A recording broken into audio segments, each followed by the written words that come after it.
I really love what I do. I get to help patients. I get to help practices. I get to help team members. I love the profession of dentistry. Nothing creates stress like financial stress. The discipline of saving money, no matter how little or how much, really creates a sense of freedom, comfort, and confidence that allows you to really attack certain challenges and opportunities head on.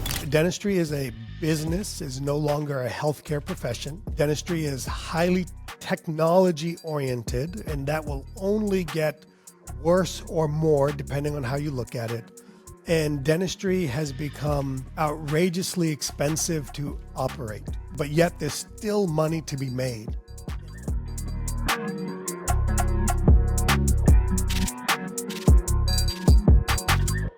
Welcome back to the Doers, the podcast where we dive into the real stories of building, struggling, and thriving in dentistry. I'm your host, Dan Hall. In each episode, we explore the victories, lessons learned, and challenges from the leaders in the space, building businesses and shaping the future of our industry. Today, I'm joined by T-Bone, practicing dentist, founder of the 3D Dentist, national voice helping doctors simplify dentistry, boost profitability, and avoid burnout. T-Bone, welcome to the show. Hey Dan, I was all in until you said you bring leaders on, and I hardly consider myself a leader, although probably the reality is I probably am a little bit of that. But yeah, Yeah, I've watched you in action. Don't sell yourself short. I mean, I see you going from practicing at your Raleigh practice to going and leading a weekend-long CE course. I yeah, mean, it's a lot. It's a lot. I'm very fortunate that I really love what I do. I get to help patients. I get to help practices. I get to help team members. Along the way, I get to really feel fulfilled and help myself. And I've been very fortunate that I love the profession of dentistry, and I know not a lot of people don't say that, but I have found a way to love it. One on the clinical side, and two on the giving me more meaning and purpose outside of just the clinical dentistry as well. why don't we start there? I mean, how did you find yourself in dentistry? You know, it's I don't know if it's cliche, but I knew I was wanted to be a dentist from the eighth grade. My dad was a dentist in India, never practiced here in the U.S. To make money. We owned a motel. Shocking what Indians do when they come to this country. Now we drive Ubers. Not us, but our people do. But we bought a motel. We lived in the motel to make some money on the side. My dad became a denture technician, and I would remember um, before dinner could be made, my dad had to finish processing a denture. This was back in the days where you would process and do the boil out in our sink in our kitchen. And so I had lots of questions about dentistry, and my dad said such great things about dentistry that it's a great business to be in. It provides capital to then do other entrepreneurial things, and it really stuck with me. So from the eighth grade on, it's kind of what I wanted to do, and I went into an accelerated program, a 6 year program out of high school, where I did 2 years of undergrad, 4 years of dental school, and then I moved back to North Carolina. I did an associateship for about 9 months to a year, and then I opened up my own practice, and I've been, kind of doing that ever since. Fascinating. So your experience was really watching this at the dinner table, right? Waiting for dinner to be made. You Like our like looking back, I think I was high on the smell of denture acrylic half the time. I love the story. I mean, that's so cool that it was that embedded into like your childhood and watching your dad work in that industry Yeah, and for me, what within the was home. amazing is dentistry wasn't great to my dad in a sense, right? Like he left Sure. India as a practicing dentist. He came here, couldn't be a dentist. He could be very sour about it, but he still sang the virtues of our profession, and so that stuck with me. It's guided me to sing the virtues of our profession, even though we have ups and downs. Even though I've gone through many times of struggle, many times of burnout, many times of just that's why I don't have any hair. I pulled it all out.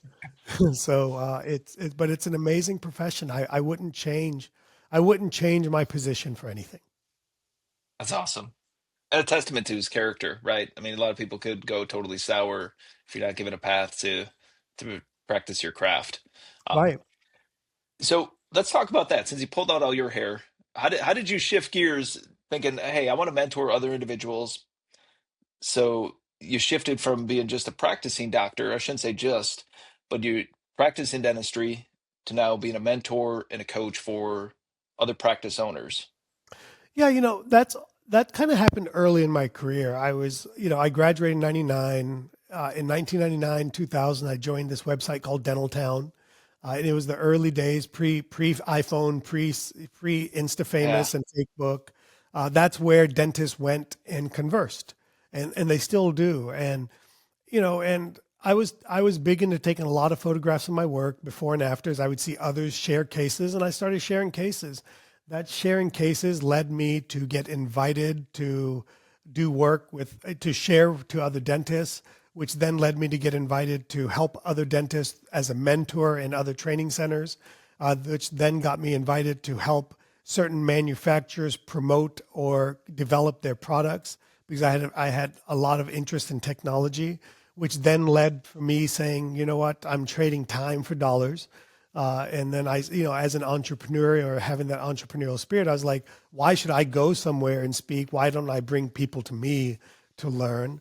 Which allowed me to have more connection, which allowed me to dive in deeper with people.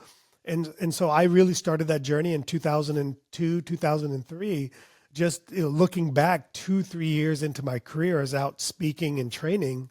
And it's carried on for 22 plus years additional since then. I'm in my 26th year of practice at this point. Congrats. I mean, that's a feat Yeah, to, it's longevity. The gray hairs. yeah. It does mean something at some point in time. Yeah, they're earned, right? That's probably the best way to put it about those grades. So, for listeners that may not have been to any of your courses, I mean, I think you gave a good description of kind of your differentiator in those early days. But if they were going to go to a course, what would be different attending the 3D CE course versus everything else out there? Thank you for asking, Dan. Look, first, there's lots of great choices out there. There's YouTube.com, there's Facebook, there's Instagram, there's all kinds of learning centers, many of which that I've been to and wouldn't be where I'm at without that learning. Okay. So I want to be crystal clear about that. But really, what separates 3D dentists, and that's our organization's name is 3D Dentists. We've been doing this for 12 plus years as 3D Mm. dentists. It's not taking a course; it's really joining a community, and we really create this environment of family.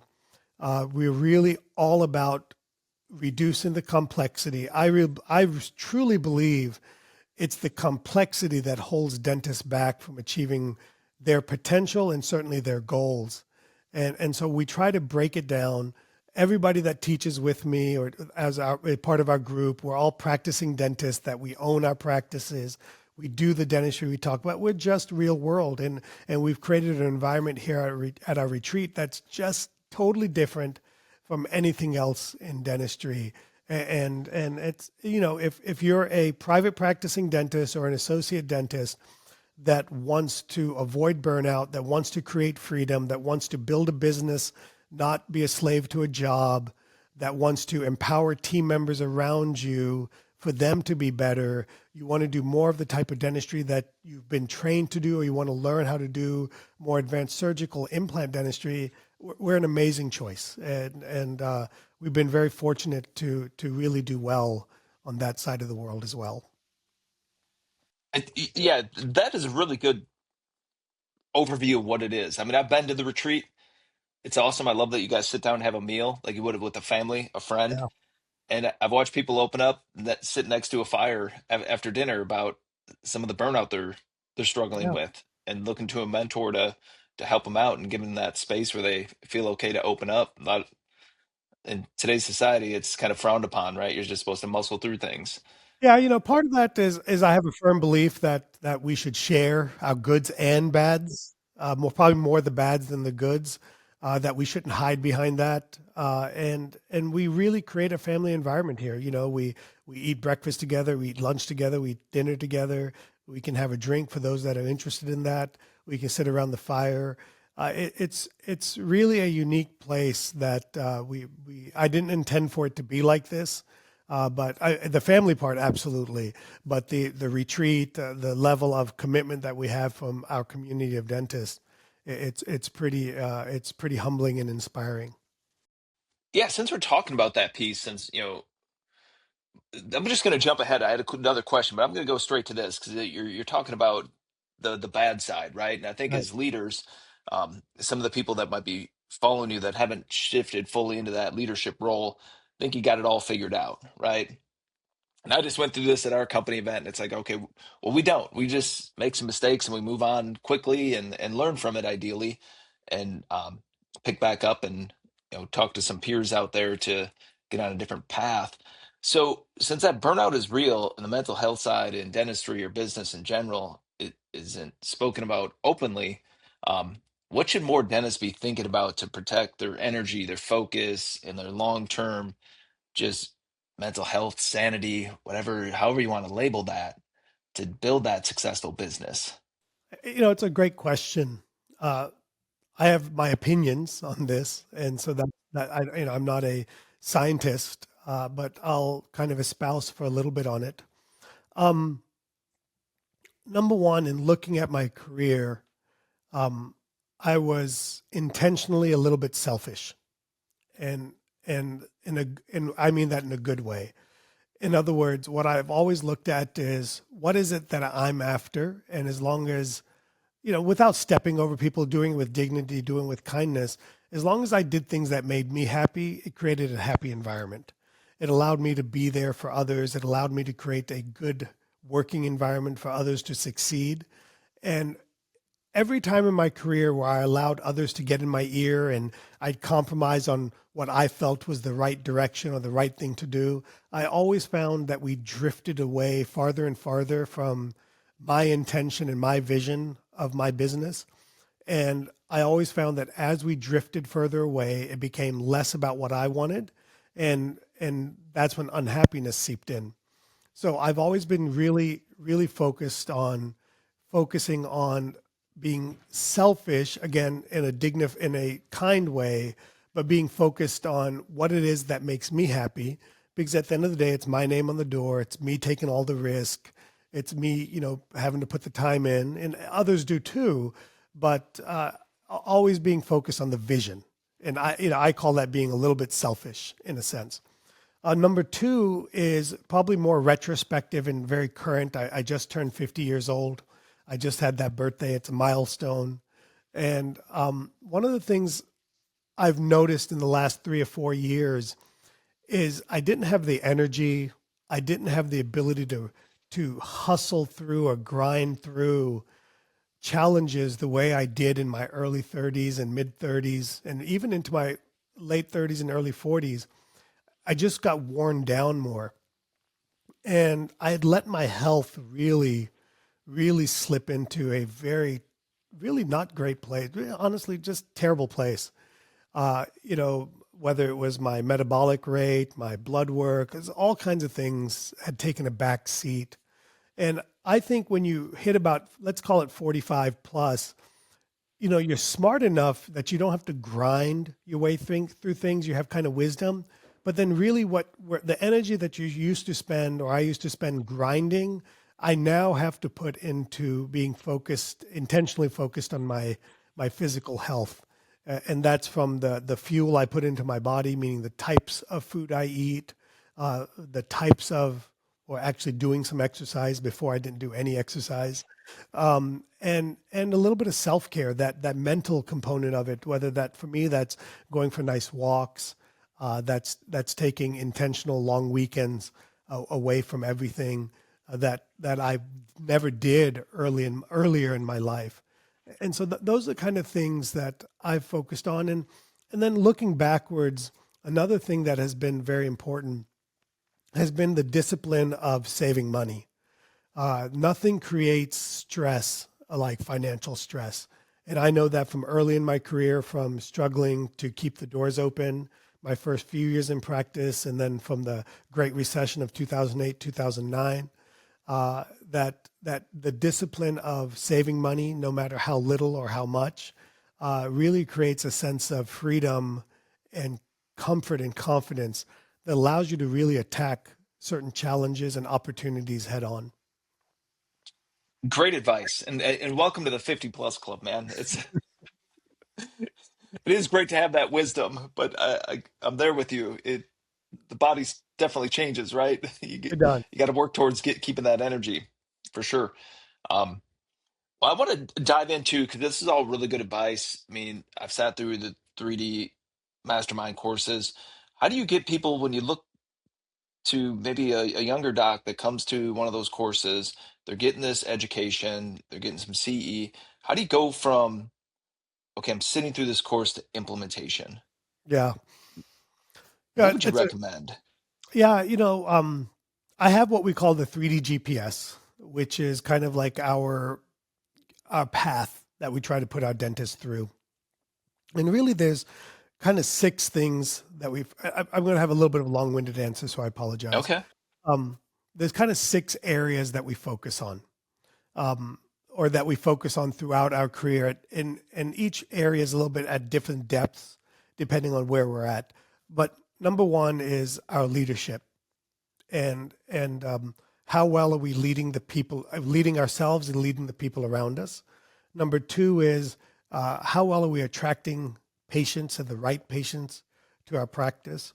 Number three is how well are we converting those patients into the types of dentistry that we want. Number four is how are we treating our clinical skill set, what I call our treat phase, which is how, do we have the skill set? It's great if I have a bunch of patients that come in wanting to be sedated, but I don't sedate. So I have to learn different clinical skill sets. Or suddenly I'm referring out all my surgeries. I had to learn different clinical skill sets. The fifth area is how do I operate my practice? What does the business side of the practice look like? And the sixth area is how do I ensure that I'm running a profitable practice? And so we kind of look at those six things. And what I have found from my own experience as a practicing dentist with multiple associates, many over the years, and the hundreds, at this point, thousands of practices that we've worked with, almost always the foundational flaw in most practices is the first two drivers, their leadership skill and their conversion skill, is their ability to convert patients into the type of dentistry they want. And so we spend 6 months in our mastermind program really focused on those two drivers. How do I lead and how do I convert?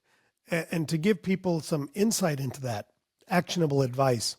On the leadership side, one is you've got to lead yourself. You got to get back to that selfishness I talked about earlier.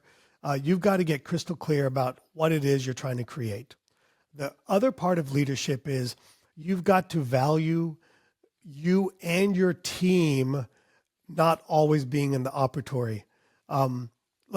Every month we have 3 hours of our office during normal production time that we sit down and we spend time training every single month. It's the first Tuesday of every single month.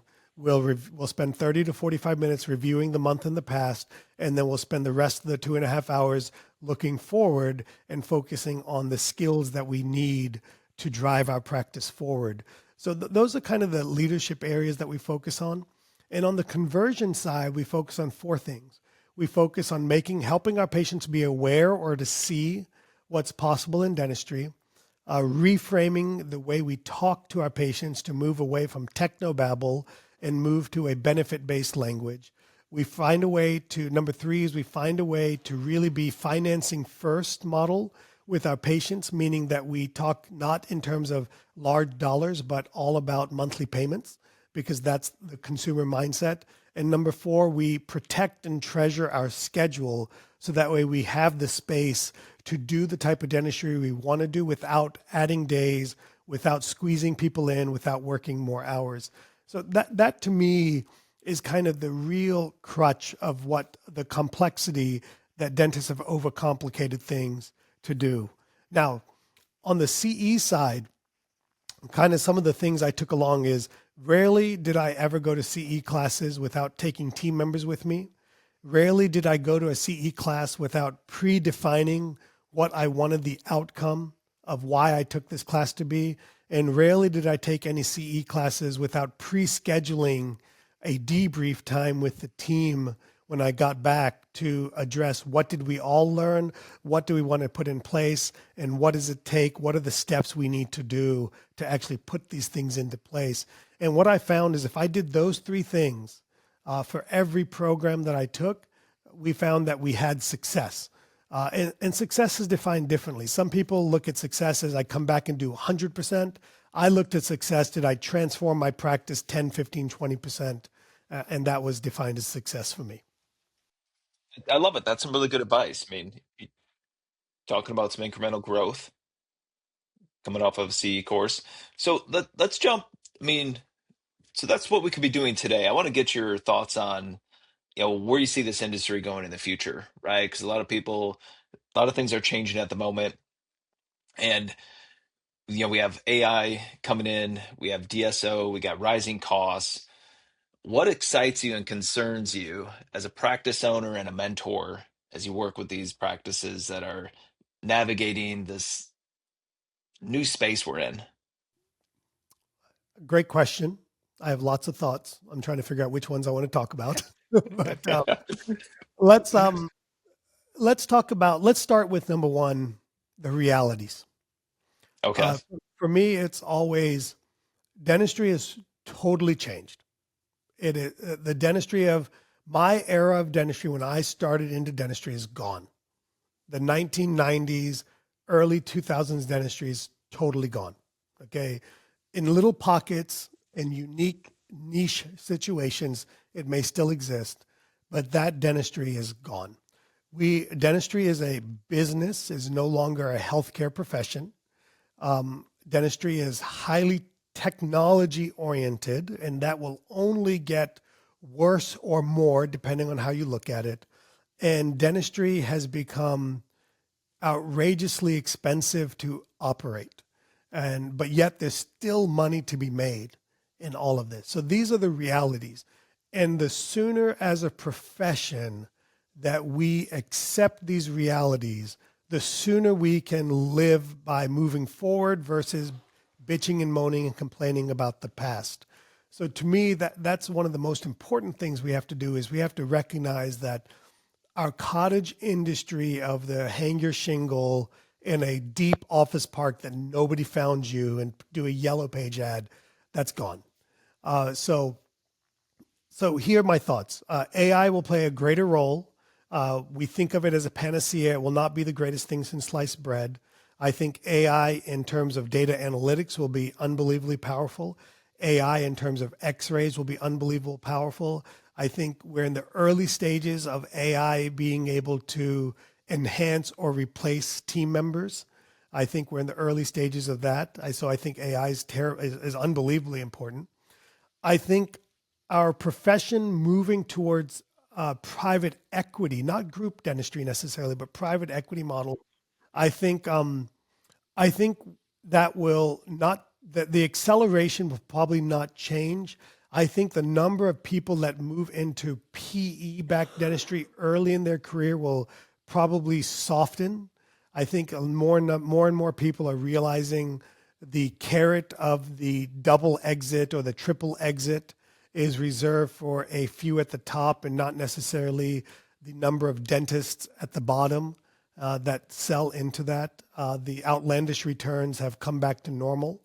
So I think group dentistry will definitely be the future of dentistry.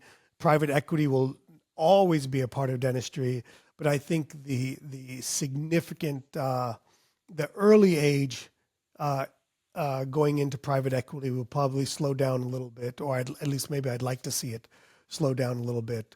And so, and I think dentists will have to totally change their mindset. I think if you want to be a dentist that makes a fine living, a good living, you can be a dental school, bread and butter dentistry, and you'll do fine.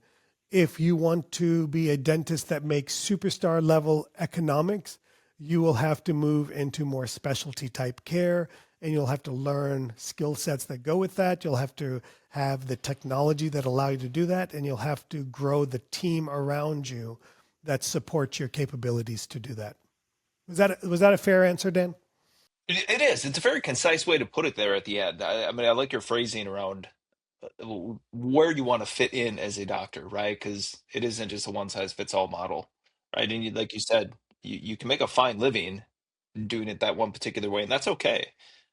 But if you want to be that high performer, you're going to have to make some personal investments. Like if you want to make a quarter mil, and again, I say this all very humbly and not in a derogatory way, but if you want to make that 150 to $250,000, then graduating dental school and being a dentist and learning some basic efficiency skills will get you there. If you want to be that dentist that starts making in the $500,000 ballpark, you don't have to own your own practice, but you have to own your operatory and you have to own your skill set within, whether it's in your own office or whether it's in somebody else's office. But you're going to have an advanced skill set that gets you there.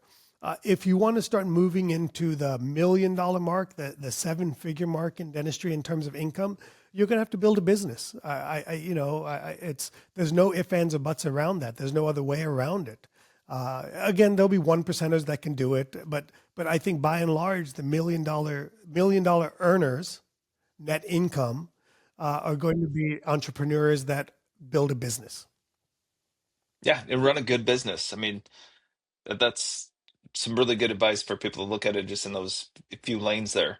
So taking a reflection back, I mean, I love asking everybody this question just to understand what kind of makes them tick.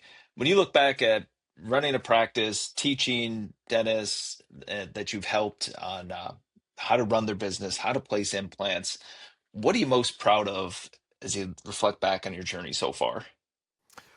Well, on my practice side, I'm the most proud of developing assistant providers and team providers in my practice because it's different and unique.